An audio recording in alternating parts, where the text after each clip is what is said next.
Tommy Curran. How we doing this week? Tremendous. Good afternoon, boys. Good afternoon. We are doing tremendous as well. We're feeling like reading into Jaden Daniels last night, his performance. What, if anything, does that have to do with the Patriots and their approach with Drake May? Yeah, I think it's interesting. I wonder, look, Jaden Daniels, we understood, was a much more finished product than Drake May. We saw the season he had for LSU, and we saw Drake May in the second portion of his season finish not that great. They were a 7-4 team in North Carolina, and he didn't play well down the stretch. So we knew that Jaden Daniels was a better player, a more finished product, and more ready to play. To me, it raises the question of, would Jaden Daniels perform like this if he were in New England? Would the Patriots have taken a similar tack? I think had the Patriots, say they beat Pittsburgh, lost to Pittsburgh, lost to Denver, they had the second overall pick and took Jaden Daniels, I still think they might take a similar approach. But I think that Daniels would have pushed it more readily by now than Drake May is capable of doing. I mean, that's just my knee-jerk reaction to how it impacts the Patriots. And I also would say this. I don't think that Jaden Daniels would enjoy the same level of performance here, given the surrounding cast. How's that? Yeah, so I guess my question would be, what do you think is the biggest difference between the Commanders' offense and the Patriots' offense? Because I think Terry McLaurin's the best receiver, but both offensive lines are bad. The rest of the skill group is bad, past their prime. To me, what stands out is the offensive coordinators. Like, I would much rather have Cliff Kingsbury working with a young quarterback than I would Alex Van Pelt. But how do you see the differences between the two teams? Well, that's a great point by you. I think Clifford of Kingsbury's mindset and approach offensively meshes much better with Jaden Daniels than Alex Van Pelt's meshes with Drake Mays. I mean, they're trying to mold May and give him a foundation in the West Coast offense, and he's just not experienced in doing it. If Cliff Kingsbury were here, it would probably be a better fit for May initially, but is it a better fit for the team? I mean, I think that that's the way the league is going. More spread, more shotgun, more let the athlete be an athlete, make his decisions on the run and freelance. So I think that is probably the biggest difference. Certainly, I think McLaurin being a high-level receiver, but your points are good on, the offensive lines being similarly bad, but I think the Patriots right now are worse than imagined because of the injuries and inexperience. What's your understanding on the leash with Jacoby Brissett? From the outside looking in, we hear Gerard Mayo after the game on Thursday leave the door open and then slam it shut on Friday to go to Drake May. He said the reps wouldn't change at practice. Is Sunday against the Niners a last stand for Jacoby Brissett where he has to hit a certain performance level, or does he have more leash than I believe he does? I think he has more leash. Until he becomes an impediment to them winning, I think that Jacoby Brissett would be the starter. However, there may also come a point if it's, jailbreak Sunday again and he's getting thrashed where they might give it a mercy subbing and just say, look, he can't get away from this. He can't manage to get away from this kind of a rush. In order to give ourselves a better chance to win, we'll go with Jacoby Brissett. But the next team up after San Fran, of course, is Miami, which has problems of its own. So I would think that most likely we are going to see Brissett for the foreseeable future. And I just don't think he's going to get a benching for performance until he turns it over, gets strip sacked, looks panicked, makes those kinds of plays. That's my – Yeah. I was just curious, you're certainly not alone in the play Brissett for a while stance, and so far the Patriots are also very much of that stance. But they did play Drake May the last series, down 21, but he gets in the game against the Jets, takes a few hits, moves the ball down the field. Is that so? Were you surprised that he even was in the game? If it seems like they're also trying to protect him.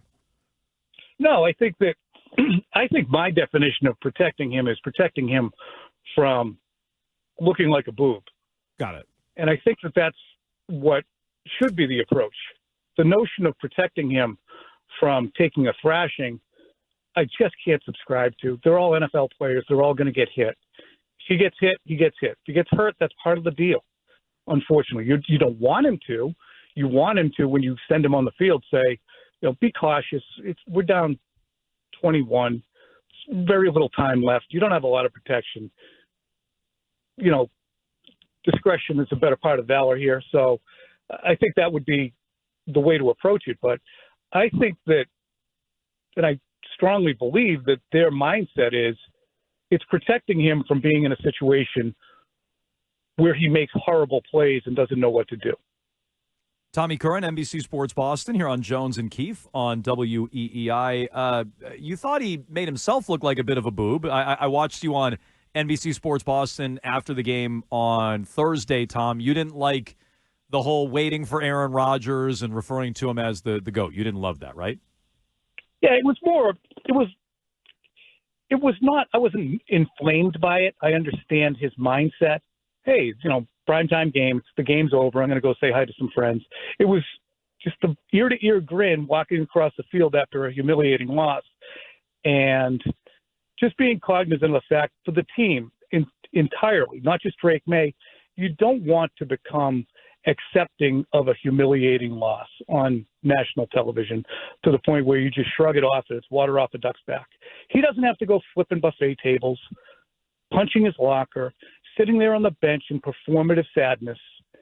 But I think there's in observing that in real time, and he's smiling and going to say hi to a friend and then waiting for Rodgers and ear to ear, he was just on the field at the end of a humiliating loss. And again, he's 21, have a day. I just think the team in general needs to be cognizant and not accepting of, and I think most of the players would not be, of that kind of performance. Were you a little more subdued. Am I wrong? I just don't think he probably wants it getting out around here that he thinks Aaron Rodgers is the GOAT. Yeah, I didn't love that either. I just think maybe keep that to yourself. And even if you love him and he's the guy you modeled your game after or whatever, fine. But I don't know if that's the best thing to be doing around here. These guys goat everybody these days. That's true. There are several goats, which is very confusing. It's not how it should be. It's a herd. Were you as surprised as I was that that Alex Van Pelt basically changed the offense and decided to feed Pop Douglas after he was kind of complaining about things in the locker room and going away from what had been a very successful running game against the team in the Jets that had been giving up big chunks of yards on the ground? No, and I think the two things were certainly not interlinked. I mean, you went and talked to a fairly benign player in terms of his way of expressing himself, and he said, "You're frustrated?" "Yeah, I'm frustrated, sure." He wasn't losing his mind about it. He's the best option one-on-one on the team. It was malpractice to not get him the ball in the first two games. I'm glad that they did what they did. They said that they were going to do what they did repeatedly. So I don't think it had anything to do with what Pop Douglas said on his locker, that they tried to get him the ball. And I had no problem with trying to get him the ball. I mean, at some point, teams are going to say, okay, great, Ramondre Stevenson, Antonio Gibson. We're going to stop that. What else you got? So I don't blame them for trying to throw the ball, period. I just think it was a bad spot for them with the amount of inexperience on the offensive line, and the game just got away from them. It's time now for Tommy Curran's Flex of the Game. It's presented by Flex Car. You can ditch the dealership and save thousands with Flex Car. What's your Flex of the Game, Tom? My Flex of the Game, looking back, the Patriots have to flex their defensive muscle a little bit better than they did on the second play of the Jets' first drive of the game and the second play of the second half. 2nd and 5 to the Jets. Their first drive of the game, Anthony Jennings loses contain. That allows Aaron Rodgers to scurry around the end, pick up a very easy first down. Second play of the second half, 2nd and 11. Again, Aaron Rodgers escapes the pocket, scurries downfield, picks up yards. Gerard Mayo said, look, we have to keep him in the pocket. I don't care how old Aaron Rodgers is. If the Patriots can't play disciplined on defense, Kyle Duggar the week before, this loss of contain and the tackling this week, those are the things the Patriots really need to flex up on. Christian Gonzalez, that was good, Tom. Christian Gonzalez, I think, has been pretty good this year, and yet the advanced PFF stats would suggest he is one of the worst cornerbacks through 3 weeks. Where do you come down on Gonzalez's first 3 games?